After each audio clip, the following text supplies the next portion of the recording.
காலையில் பருப்பு குழம்பு சாப்பிட்டு டக்குன்னு ரெடி ஆகிட்டு காலேஜ் போயிட்டேன். இன்னைக்கு எல்லாரும் சத்ய சினிமாஸ் தான் போகிறோம். வியூஸ்லாம் சூப்பராக இருந்தது. சத்ய சினிமாஸ் ரீச் ஆகிட்டோம். வண்டி பார்க் பண்ணிட்டு எல்லாருமே பஸ்ஸை விட்டு கீழே இறங்க ஆரம்பிச்சிட்டோம். நம்ம நண்பர் வீடியோக்கு பார்த்து வணக்கம் போட்டாரு. ஸ்ரீ சக்தி சினிமாஸில் மாயக்கூத்து அப்படிங்கிற படத்துக்கு தான் வந்திருக்கோம். உள்ளே போனோடனே ஒவ்வொருத்தரும் செக் பண்ண ஆரம்பிச்சிட்டாங்க. எல்லாத்தையும் செக் பண்ணி முடிச்சுட்டு ஸ்க்ரீன் 2க்கு போக சொன்னாங்க. நாங்களும் படபடப்பா மேமோட ஸ்க்ரீன் 2க்கு போயிட்டோம். ரூட்டு பேசுகிற பொம்மை நிறைய டாய்ஸ்லாம் இருந்தது. எல்லாத்தையும் எல்லாரும் வந்ததுக்கப்புறம் உள்ளே போனோடனே படுத்துட்டு படம் பார்க்குற மாதிரி இருந்தது. எனக்கு ஒரே ஷாக்கு. அப்புறம் மேம் எத்தனை பேர் இருக்காங்க கவுண்ட் பண்ண சொன்னாங்க. நானும் ஒவ்வொரு கவுண்ட் பண்ணிட்டு இருந்தேன். கரெக்டாக படமும் போட ஆரம்பிச்சிட்டாங்க. இந்த படம் எனக்கு ரொம்ப பிடிச்சிருந்தது. ஏன்னா இது வந்து நான் இது வரைக்கும் பார்க்காத படத்தை பார்த்த மாதிரி எனக்கு ஒரு ஃபீல் இருந்தது. ரொம்ப டிஃப்ரெண்ட்டான படம். முக்கியமாக எல்லாரும் போய் பாருங்க. 12:30 மணிக்கு படம் முடிஞ்சிருச்சு. நாங்களும் எல்லாரும் பஸ்ஸில் ஏறி காலேஜுக்கு கிளம்பிட்டோம்.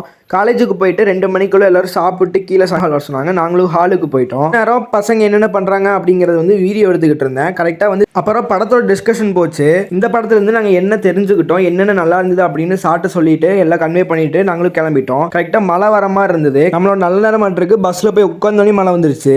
எல்லாரும் முக்கியமாக இந்த படத்தை போய் பாருங்க. நெக்ஸ்ட் வீடியோவில் இந்த படத்தோட சீக்ரெட்ஸ் அண்ட் இந்த படத்தோட ஃபுல் ரிவ்யூ சொல்கிறேன். நெக்ஸ்ட் வீடியோவில் மீட் பண்ணலாம். பை.